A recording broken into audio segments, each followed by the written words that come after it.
Hey guys, അപ്പോൾ കുറേ നാളായില്ലേ കണ്ടിട്ട്, അപ്പോൾ ഇന്നൊരു വീഡിയോ കണ്ടാലോ?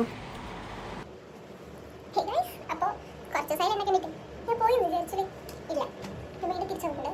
എൻ്റെ കുറച്ച് വേണ്ടപ്പെട്ട ആൾക്കാർ പറഞ്ഞാൽ തിരിച്ചു വന്നു ഗൈസ്. അതുകൊണ്ട് നമുക്കിന്നൊരു കുക്കി വീഡിയോ എടുക്കാൻ സമയമില്ല, കാരണം സൂപ്പർ മാർക്കറ്റിൽ പോയിട്ട് ഇപ്പോൾ വന്നിട്ടേ. അതുകൊണ്ട് നമുക്ക് ചോറ് മാത്രം ഉണ്ടാക്കിയാൽ മതി, നമുക്കത് പോയി ഉണ്ടാക്കാം. ഓക്കെ, ചോറുണ്ടാക്കാൻ പോകുന്നതിൻ്റെ ഇടയ്ക്ക് കൂടെ ഞാൻ വൈശാഖേട്ടനൊന്ന് വിളിച്ചു. കാരണം സൂപ്പർ മാർക്കറ്റിൽ പോയതും അതിൻ്റെ ഇടയ്ക്ക് ഞാൻ ഒരു ചോളവും കൂടെ വാങ്ങിയിട്ടുണ്ടായിരുന്നു. വീഴുന്ന വഴിക്ക് എനിക്കും തത്തയ്ക്കും ഭയങ്കര ഇഷ്ടമാണ് ചോളം. അപ്പോൾ വൈശാഖേട്ടന് ഇഷ്ടമായതുകൊണ്ട് തന്നെ വൈശാഖേട്ടനെ കാണിച്ചിട്ട് കഴിക്കാമെന്ന് വിചാരിച്ചു. അങ്ങനെ കറിയും കാര്യങ്ങളൊക്കെ ഇന്നലെ തന്നെ ഉണ്ടാക്കി വെച്ചിട്ടുണ്ടായിരുന്നു. അപ്പോൾ ഇന്ന് മെയിനായിട്ട് ടൗണിൽ പോകാനുള്ള കാര്യം എന്താ വെച്ചാൽ ആര്യനെ കൊണ്ടാക്കാണ്ടായിരുന്നു. തത്ത വീട്ടിൽ പോയപ്പോൾ തത്തയുടെ അമ്മ എനിക്കായിട്ട് അച്ചാറുണ്ടാക്കി കൊടുത്തേച്ചത് നമുക്ക് കാണാം. ഇത് ഒരു നെല്ലിക്ക ഇടയ്ക്ക് ഞാൻ വിട്ടു. നെല്ലിക്കയും അച്ഛൻ കഴിച്ചു നോക്കാം, നല്ല സ്മെല്ലും കാര്യങ്ങളൊക്കെ വരുന്നുണ്ടോ.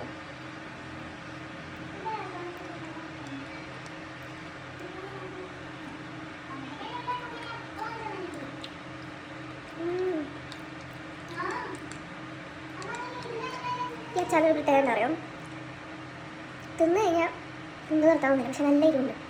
ഇതേപോലെ തന്നെ ഇരുന്ന് സെയിം ആയിരുന്നില്ല ഒലിക്കാൻ അച്ചാറും. ഒന്നും തീർന്ന വഴിയേ അറിഞ്ഞിട്ടില്ല.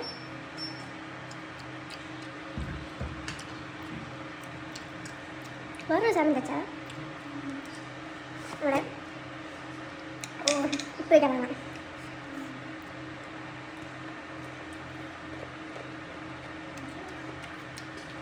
പത്ത പോയിട്ട് വന്നിട്ട് 2 ദിവസമായോ?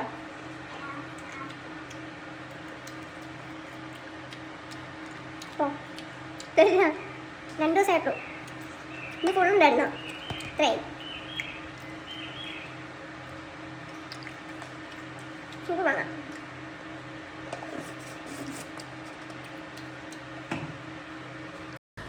റൂമിലേക്ക് തിരിച്ച് കയറാനേ തോന്നില്ല. കാരണം വന്നപ്പം ഉള്ള സാധനങ്ങളെല്ലാം പാടെയും ബെഡിലേക്ക് കൊണ്ടുപോയി മറച്ചിട്ടുണ്ടായിരുന്നു. അതങ്ങനെ തന്നെ കിടക്കുന്നതുകൊണ്ട് തിരിച്ച് ചോറ് നമ്മൾ വെച്ചിട്ട് ബാക്കിയെല്ലാം വൃത്തിയാക്കാൻ വേണ്ടി വന്നു. അതിൻ്റെ അടിയിൽ ഓൾറെഡി 2-3 ഐസ് പാക്കറ്റ് ഉണ്ട്. അപ്പോൾ അത് അതിൻ്റെ മുകളിൽ വെക്കാനായിട്ട് പറ്റുന്നില്ല. ഇത് ഞാൻ കഴിഞ്ഞ ദിവസം ഫ്ലിപ്കാർട്ടിൽ ഓർഡർ ചെയ്ത ചെരുപ്പായിരുന്നു കേട്ടോ, നല്ല ചെരുപ്പാണേ.